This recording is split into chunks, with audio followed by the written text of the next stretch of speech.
Bien, un segundo punto que hay que tener claro es cómo se descomponen cada uno de los sintagmas en funciones. Es decir, vamos a ver los distintos sintagmas que hemos visto en la columna de la izquierda, en la columna de las unidades, qué funciones de la columna de la derecha se dan dentro de ellos.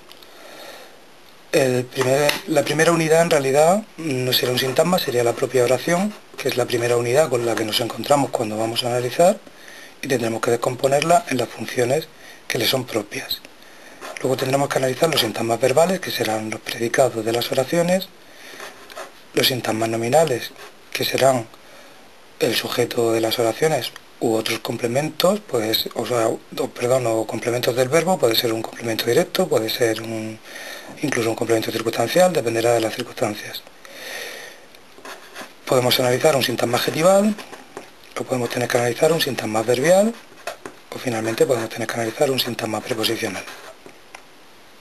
¿De acuerdo? Entonces, solamente tenemos que recordar, y nos va a salir un esquema muy sencillo, qué funciones se dan en cada caso. Cuando yo tenga que analizar una oración, solo tendré que fijarme en dónde está su sujeto y dónde está su predicado. Estas son las dos funciones que podemos encontrar dentro de la unidad a la que llamamos oración.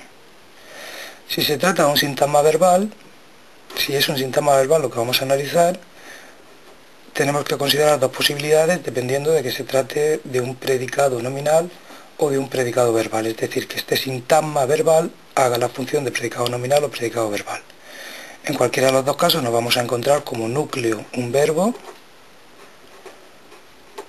siempre tendrá que ser el núcleo del predicado un verbo, del núcleo del sintagma verbal un verbo, por eso se llama sintagma verbal, pero si el predicado es nominal encontraremos un atributo, que además es obligatorio, lo vamos a subrayar para recordar, este es obligatorio, y a continuación puede que encontremos complementos indirectos o complementos circunstanciales.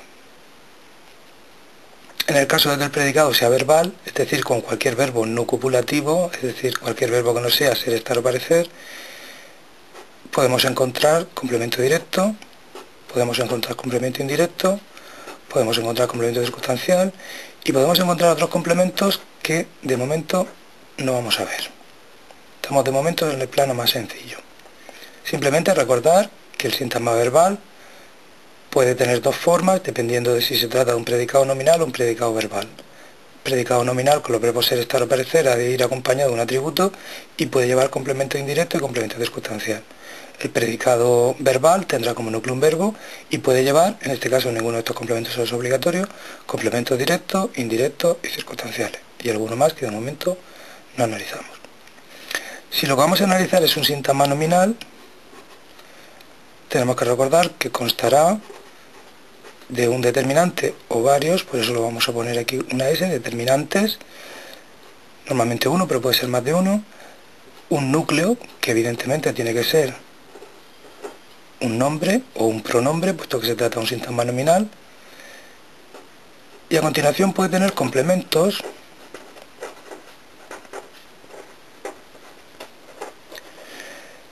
que pueden tener nombres distintos. Vamos a hacer una flecha para distinguir tres posibles clases de complementos del núcleo del sintagma nominal. Convencionalmente, si lo que hace de complemento es un sintagma adjetival, vamos a utilizar de nuevo el color rojo para recordar que esto es cuando hablamos de las unidades que hacen las funciones. Si el complemento es un sintagma adjetival, a ese complemento lo llamamos adyacente. Si por el contrario la unidad que hace de complemento es un sintagma preposicional, el nombre que le damos convencionalmente es complemento del nombre. Y por último, si el complemento, la función de complemento de un núcleo del sintagma nominal la hace otro sintagma nominal, es el caso que llamamos aposición. Son tres posibilidades de complementos del sintagma nominal que convencionalmente a los que convencionalmente se les suelen aplicar nombres diferentes. No todos los modelos de análisis se utilizan exactamente los mismos, pero estos son bastante frecuentes y no son difíciles de recordar. Este sintagma, entonces, el nominal es el que puede resultar un poco más complejo, simplemente porque tiene 3 clases de complementos diferentes, porque lleva determinantes, además del núcleo. Los 3 sintagmas que nos quedan son sencillísimos. Un sintagma adjetival constará siempre de un núcleo, que ha de ser un adjetivo, obviamente, y cualquier complemento que lleve, tenga la forma que tenga, lo vamos a llamar adyacente. También hay distintas versiones, hay quien prefiere llamar en algunos casos a los adverbios que acompañan a los adjetivos cuantificadores, pero para simplificar vamos a llamar simplemente adyacente a cualquier complemento que lleve un adjetivo.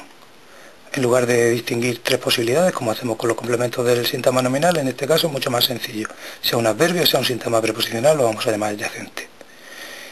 Si se trata de un sintagma adverbial es exactamente lo mismo. El núcleo será un adverbio y cualquier otro complemento que lleve el adverbio lo llamaremos adyacente. La misma estructura, con la única diferencia de que aquí el núcleo es un adverbio y aquí el núcleo es un adjetivo. Y si se trata de un sintagma preposicional, simplemente lo desglosaremos en un enlace que será siempre la preposición y aquello que está introducido por la preposición a lo que llamamos término de preposición. Por ejemplo, puedo decir de mi casa, en este libro, hasta aquí, ¿de acuerdo? Sería el enlace de la preposición y aquello que introduzca la preposición lo llamamos término de preposición. Pues bien, la idea es que este esquema, que no es tan largo, tan difícil de comprender ni tan difícil de recordar, lo podemos utilizar siempre como una chuleta, como un recurso para consultarlo continuamente cuando estamos haciendo el análisis. Y es lo que vamos a hacer en los pasos siguientes.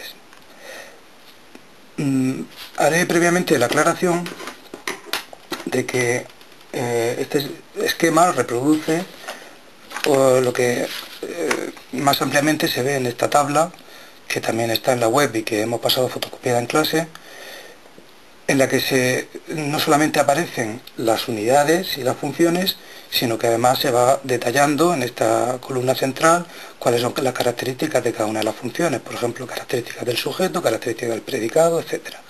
E igualmente aparece aquí qué unidades son las que hacen esas funciones. Por ejemplo, la función de sujeto la hace siempre un sintagma nominal, la función de predicado la hace siempre un sintagma verbal, la función de atributo puede hacer las distintas clases de sintagmas, puede ser un sintagma nominal, puede ser un sintagma adjetival. Si queremos observar cuál es la correspondencia con el esquema que acabamos de hacer, en esta tabla lo que nos aparece es cómo se analiza la oración, funciones que conforman la oración o proposición, ¿de acuerdo? La oración se descompone en sujeto y predicado, es lo que hemos puesto aquí. La oración, aquí aparece el título de la unidad de la que estamos hablando, se descompone en sujeto y predicado. En esta columna aparecen las funciones. Lo que añade esta tabla con respecto al esquema que hemos hecho es que además nos facilita datos y una pista también al decirnos al final quién puede hacer esa función. Sería como así aquí al decir sujeto añadiéramos una notita que dijera que el sujeto tiene que ser un sintagma nominal o que el adyacente de un sintagma adjetival puede ser un adverbio o puede ser un sintagma preposicional. Pero para simplificar el esquema de momento eso no lo vamos a utilizar.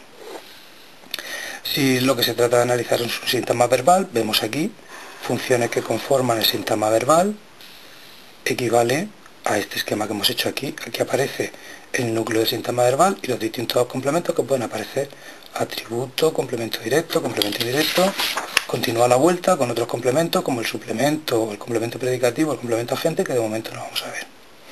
Y a continuación en la tabla aparece cómo se analizan los sintagmas menores, es decir, los que no son el predicado. Un sintagma nominal, aquí aparece el determinante, el núcleo, y los 3 complementos que hemos dicho, las 3 posibilidades de complementos que puede tener. Aquí aparece cómo se analiza el sintagma adjetival, que tiene, como vemos aquí, núcleo y adyacente, igual que hemos dicho aquí, sintagma adjetival, núcleo y adyacente.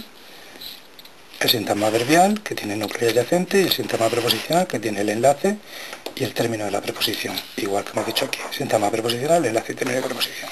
Insisto, por tanto, en que en esta tabla tenemos este mismo esquema, pero más ampliado.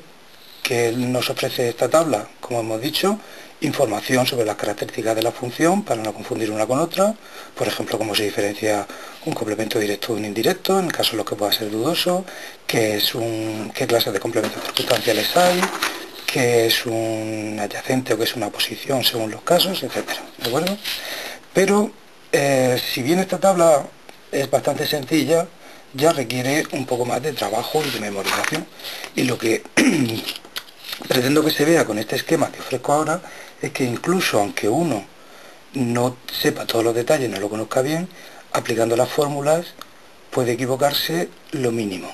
Puede hacer algo, puede hacer un análisis bastante completo con muy pocos errores. ¿De acuerdo? Pues ahora pasaremos a hacer un ejemplo en el paso tercero.